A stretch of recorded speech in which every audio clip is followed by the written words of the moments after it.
We were told that when we had a president, we'd see a giant global political figure, the man that would be the political leader for 500 million people, the man that would represent all of us on the world stage, the man whose job was so important that, of course, you're paid more than President Obama.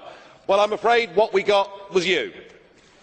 And I'm sorry, but after that performance earlier that you gave, and I don't want to be rude, but you know, really, you have the charisma of a damp rag and the appearance of a low-grade bank clerk. And the question that I want to ask, that we're all going to ask is, who are you? I'd never heard of you. Nobody in Europe had ever heard of you. I would like to ask you, President, who voted for you? And what mechanism? Oh, I know democracy is not popular with you lot. And what mechanism do the peoples of Europe have to remove you? Is this European democracy?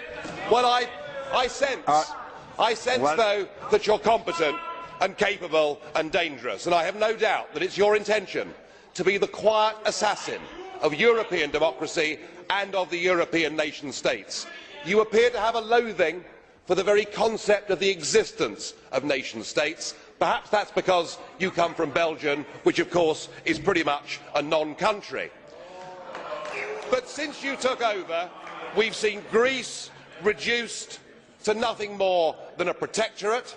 Sir, you have no legitimacy in this job at all, and I can say with confidence that I can speak on behalf of the majority of the British people in saying we don't know you, we don't want you, and the sooner you're put out to grass, the better.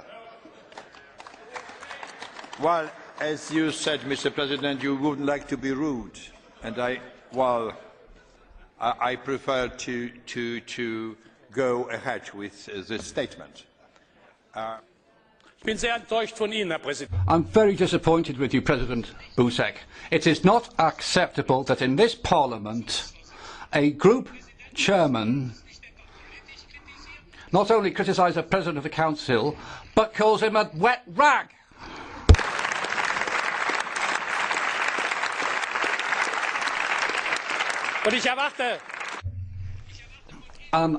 I expect you, President,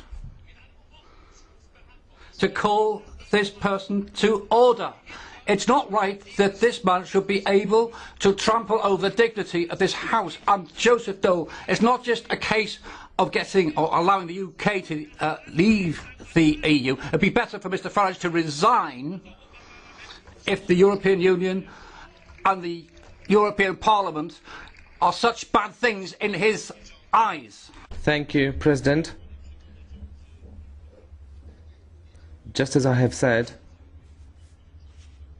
to President Farage previously, 2 months ago, and today I repeat this, these type of addresses, which are character assassinations of individuals, are inadmissible in the European Parliament, and I spoke to Mr Farage about it and I drew his attention to it.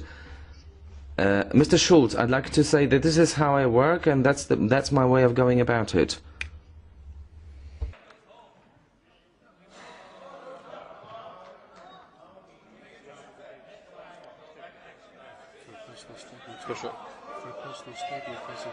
Is it personal statement? At the end of the debate. Bardzo proszę. The floor is yours. You may not like what I say, but just consider your behaviour.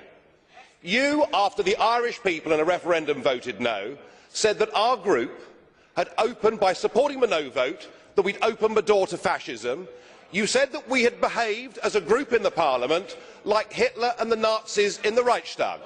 We've been called by Danny Cohn-Bendit mentally weak. You know, it has to be, it can't be one way. It is not personal statement. Mr. President Farage, it is not personal statement. I am very sorry, it was not personal statement. We must keep order and all the regulations of our Parliament. Well, today I was off to the headmaster's study at 12 o'clock, high noon, to see the President of the European Parliament, to talk about my intervention in the debate last week with European President Herman Van Rompuy. We talked about free speech, and I told him that I thought the limits of free speech were the incitement of violence, not the expression of a political opinion within what is supposed to be a parliament. He said that wasn't good enough, and what I had to do was to apologise. I had to apologise to Herman Van Rompuy. I had to apologise to the European Parliament, and I had to apologise to the state of Belgium. Well, I made it clear to him that I wasn't prepared to apologise to any of them, but I would issue a full apology to bank clerks worldwide, just in case I'd offended any of them. Well, he didn't take very long to decide what he would do, and just in the last few minutes I've been told that I'm going to be fined the maximum fine that they're allowed to fine us under the parliamentary rules. I'm being fined €2,980. Free speech in the European Parliament is very expensive. €3,000 for a damp rag.